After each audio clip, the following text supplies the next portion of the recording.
All right, you lot, don't forget to give us a follow on Apple Podcasts or Spotify. And while you're at it, give us a 5-star rating. Trust me, it really does help us out.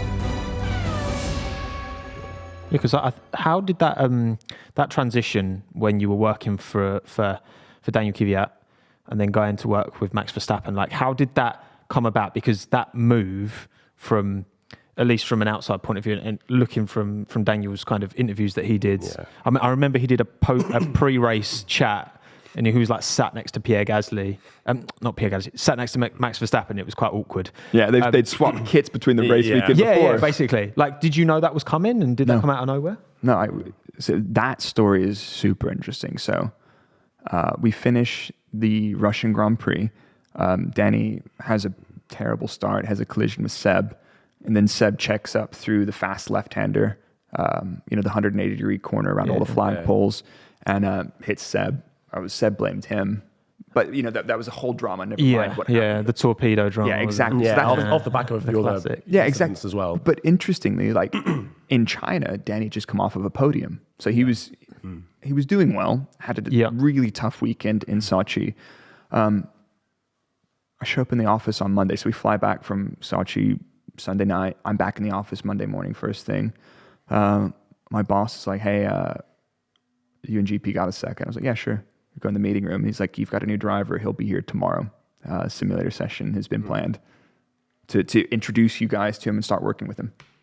And we're like, "Is that it?" He's like, "Yeah, it's done." That was it. So, but that was roughly when the media knew about it as well. The Monday, wow. But bloody hell. I genuinely know very little about that. I just didn't ask the questions because it's not my paper. Did they even tell you which driver they were replacing? Yeah. They told us Max was coming. I thought you did like a driver. I was like, who's this mysterious driver? And behind door A. It's just Max Verstappen like, yo. No, so it was one of those things that they had made the decision, and I think I'm not sure if it was Monday, but whenever it was in the press is when we found out. So those are the kind of things like it just happened, and that was a pretty interesting story in and of itself because we rock up, we have a good simulator session. The dude's super switched on, like what Max is like. His racing on sim racing when he's not racing. So the dude loves it, eats, breathes, sleeps it. Yeah, he was very young, super passionate as all of them are. Good simulator session. We rock up to the track. He gets out qualified by Daniel, and he's like, not great. And then the Grand Prix, 2016 Spanish Grand Prix happens. Lap one. Rosberg and Hamilton getting their elbows out. Iconic. They collide into turn 4. Max goes away to win that race. So it was Raikkonen was giving him some trouble, wasn't he? And he was elbows out, keeping Kimi off. But so that was my first race win in the industry. Really? And that was super special and super cool because a week before, Danny had a really crap weekend. And when your driver has a crap weekend, whether or not it's their fault, you feel for them. You build up that connection and bond with them. I'm still keep in touch with Danny actually. Yeah. He's super nice dude, so humble, so down to earth. But it's like one of those things. It's like that shit, and then you get rocked up to the race, and your new driver wins his first race in Formula One as an engineer. My first race as an engineer, GP's first race as an engineer. So that was a super super cool moment off the back of a super bizarre series of events. It was like, oh my God.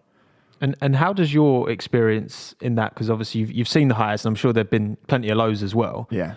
You look at the Daniel Ricciardo situation at the moment and we know there's a very capable driver there, yet the team aren't able. You look at I think it's Tom Stallard is he performance engineer or is he I think Tom is his race engineer now. How do you look at that whole situation? It was never consistently where one guy was struggling that much. But it's like one of those things when you have a driver that's not performing with the car and you've seen them perform in other cars, you say, what is it? But also, sorry, because you've worked with, or did you work directly with Daniel, or was he always the other side of the garage to you? So whenever I was at Red Bull, Ricciardo was always the other side of the garage. So cool. I've ran him at a tire test as a race engineer. Right. But a tire test is a very low pressure environment, whereas it's data gathering. There's no pressure. But yeah. That's a super interesting thing because we know Daniel is a good driver. and then you put him in a car. But I think there were even glimpses of it back in the day when the car when Max was able to drive and started to make, put a gap to Daniel. And you're like, what's going on? Well, Daniel didn't just get bad overnight, but the question begged to ask, is Max finding more out of this car than you are? Because it's at that point it's not like you can develop a car for a driver that you don't know what he wants yet. But he did seem to find performance in that car. So that's a super tough one, man, because there are drivers that are very specific in what they want out of a car. And I think this car is his, antithesis. Like this car, the characteristics this car had is everything Daniel does not want to be confident in a car. And when Daniel's confident and he's grinning like that cheeky bastard he is, it's so much fun. Yeah. And we haven't seen that in a while. Yeah, I got it from this weekend because he, to be honest, quality, he was so there. good. It's a shame because he was literally so in the good. battle for. And we really didn't expect them. I wasn't particularly expecting McLaren to be competitive this weekend, but no, same. they did all right. They did very well. Yeah. Until the 2 Mercedes power units disappeared this weekend. Yeah, the Aston Martins weren't much cop either with their Mercedes.